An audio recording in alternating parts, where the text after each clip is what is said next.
For those of you that love talking about animals, from Sci News, Megamastax amblyodus, largest Silurian vertebrate discovered in China. A newly discovered fossil fish named Megamastax amblyodus is the largest vertebrate known in the Silurian fossil record, says a group of paleontologists led by um, this. And now, from prehistoric to present, my name is Ethan. Welcome to Creature Guide Live Prehistoric News. Let's dive right back into the prehistoric news of the day. We're getting a lot of stuff from China. Um, True. On the bright side, um, we're talking about the Silurian period. So this takes place somewhere between 443 million years ago to around, let's see, 400 and wait, am I getting that right? I think I'm confusing with like 460 million to 420 million years ago. So this is right after the Ordovician period and just before the Devonian period. And during this time, you would have had a wide range of different species of fish, very distinct from the fish that you see today, as well as even as far back as the Mesozoic era, so during the time of the dinosaurs. Let's see what we have here. Hmm. Megamastax imbilotus consuming the Galiapsid, Dunyu longiforus. Interesting, he popped up here. So Megamastax imbilotus was a primitive lobe-finned fish, a member of Sarcopterygi. The paleontologists think it measured up to 1 meter in length, or 3.3 feet, and had 17 centimeter long jaws. I'm guessing that's somewhere around. I'm guessing it's over like 6 inches. Wow, well, I have to say for the time, that's not bad for a fish. They weren't very large at this point. It's always been thought that Silurian fish were all small because until now, no fossils of specimens more than 30 centimeters or so in length have ever been discovered. Wow, so that's around a foot. But from the site in Yunnan near the city of Kuhing, we uncovered a diverse collection of jawed fish from Silurian sediments, including the new Megamastax, a predator vastly larger than any other vertebrate known from this age. This is also before creatures have reached land. You might have different species of plants evolving on land, but no creatures. So, looking at the Silurian period, this is a species of um, very distinct group of fish from today's. This is Silurtus, which reached somewhere around 2 feet in length and probably scavenged on leftover dead or other dead fish species. You might have even had where relatives of horseshoe crabs and scorpions of today that it might have fed on the exoskeletons of as well, and probably most likely the soft inner fleshy parts. So this animal existed over in the seas of Great Britain around 430 million years ago. So let's take a look. Three fossil specimens of this prehistoric fish were unearthed from the Silurian Kwantai Formation about 423 million years ago of Yunnan, China. Oh, it's good to hear. We found three of them. The discovery of Megamastax imbilotus refutes the long held belief that large predatory fish did not emerge until much later in the Devonian, around 410 to 360 million years ago. It's probably off by about 10 years, 10 million years. But what was that? Oh, yeah, this tends to be the view for almost everybody when it comes to the armored fish of the Paleozoic era. So basically, that large area before um, the dinosaurs, the Mesozoic era. And the Devonian is where you see large armored fish like Dunkleosteus, which has experienced a bit of a downsize lately. Not well, okay, for paleo people, um, it's a very traumatic event. But let's just say the fish went from being somewhere between 20 to 30 feet in length and weighing possibly in some instances of 5 tons to a much smaller size. We're not going to talk about that right now because it's sad. Anyway, the discovery adds a new twist on our understanding of the ancient atmosphere. Oh, well, back to the Dunkleosteus. So he's still a great creature. But the thing is that many tend to associate the Devonian, so somewhere around 375 million years ago, with like the massive predatory fish of the depths of the ocean. And beforehand, everything was small and pathetic. You could say to an extent it still is, but this is good to see that something over 2 feet in length has been discovered. So let's take a look at another animal.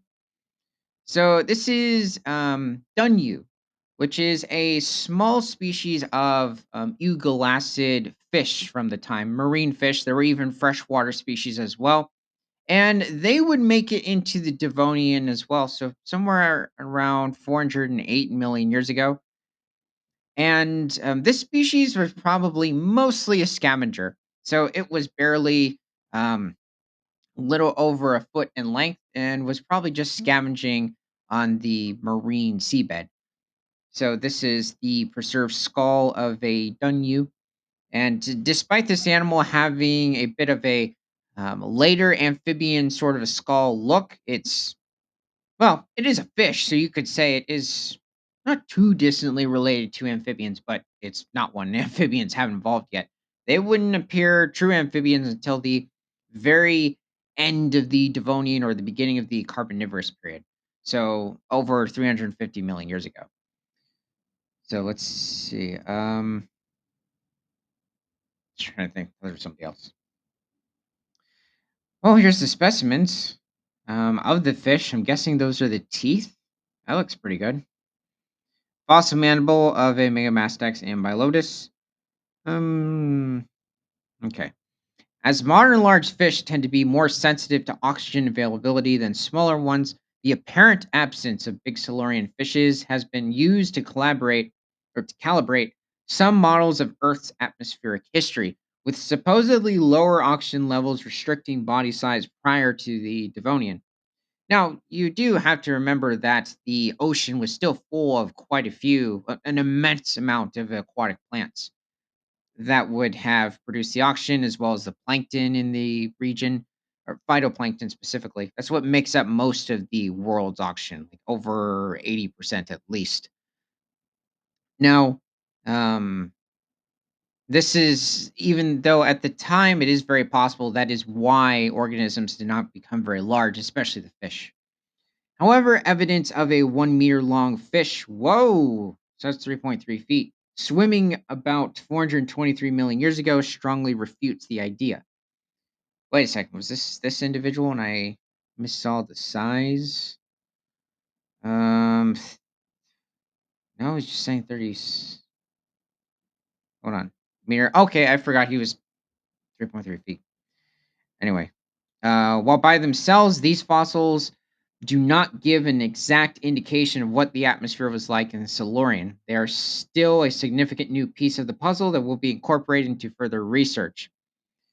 So, I'd say at this point, actually, let's get into what would have also hunted these animals.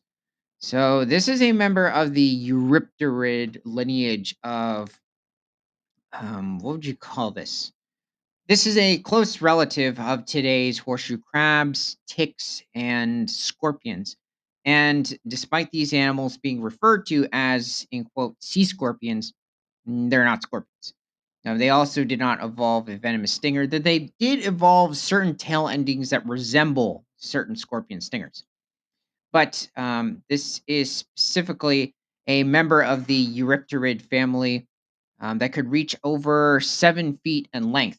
And different species of Eurypterids or sea scorpions could have or would have been much more walkable or nimble, you could say, than they would be streamlined. So, this specific species would be much more adapted for a swimming lifestyle. This is Acutaramus, which is one of the larger species. And looking at the distinct appendages of this animal, yes, this animal would have been designed for grabbing smaller, soft bodied fish at the time, or maybe even other species of Eurypterids, and disassembling them. Or it would simply just have scavenged among the seafloor. And this is the preserved pincers, which look very much like today's lobsters and crabs.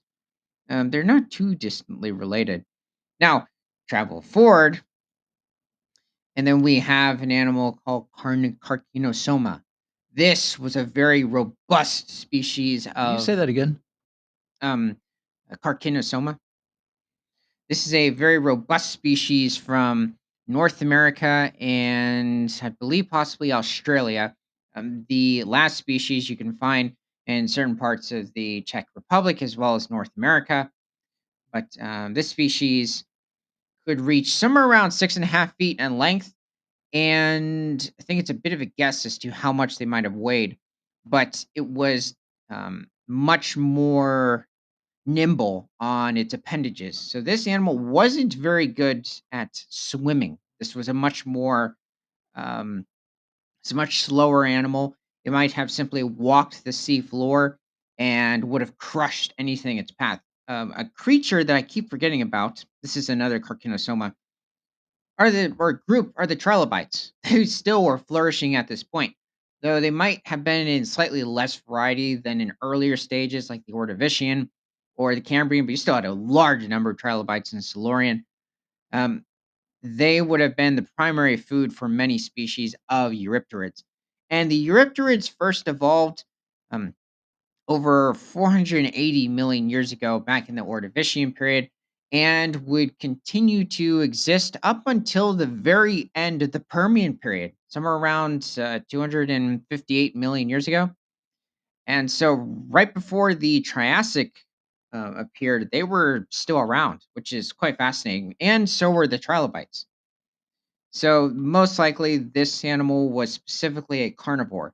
Now, the damage it might be able to do to certain inhabitants in the modern day, I would think if you're able to crush a trilobite, which were quite robust arthropods, you could probably do a lot of damage to a human.